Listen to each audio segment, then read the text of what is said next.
Un vēl šodien Rīgā tika ieskandināta lielā talka, kas visā Latvijā norisināsies sestdien un ar vairākām talkošanas vietām nekā pagājušā gadā. Stāsta Skirmanta Balčūte.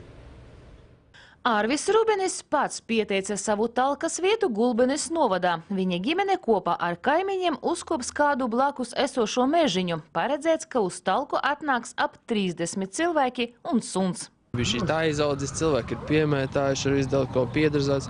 Un tad mums tā nākotnes vīzija, par cik tur ir mazdārziņi apkārt, izveidot tādu kā parku, kur, piemēram, rudenī visi ar ražu nāktu no mazdārziņiem, dalītos, izveidot ugunskura vietu.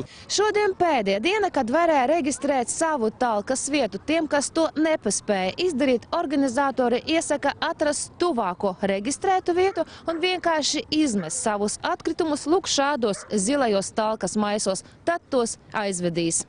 Šogad būs pāri 1500 talkas vietu. Tās var apskatīt interneta vietnē talkas.lv. Organizētāji nodrošina atkritumu izvešanu un maisus to savākšanai.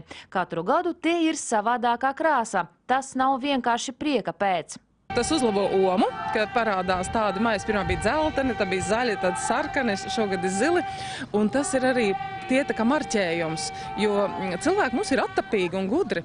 Viņi paskatās, talkas maisi ir dzelteni, nākamā gadā visi tagad iepirks dzeltenus maisus un izvedīs savus būvgrušus vai eiro remonts ārā. Mēs jau mainām krāsu. Bet Latvijas dzelzceļš talkas ietvaros nolēma palīdzēt arī pensionāriem Latgalē, pārsvarā tiem, kuri dzīvo viensētās. Brauksim, darīsim pilnīgi visu, ko nu vajadzēs. Vajadzēs mazgāt logus, protams, kārtot malku, protams, palīdzēsim visiem, cik nu cilvēki pieteiksies. Pagājušo gadu tika savāktas 1768 tonnas atkritumu. Talkā piedalījās 160 000 cilvēku. Šogad organizētāji cer sasniegt rekordu, lai talkā piedalītos 200 000. Tātad katrs 10. Latvijas iedzīvotājs. Skirmanta Balčūte, Andis Krīms, LMT.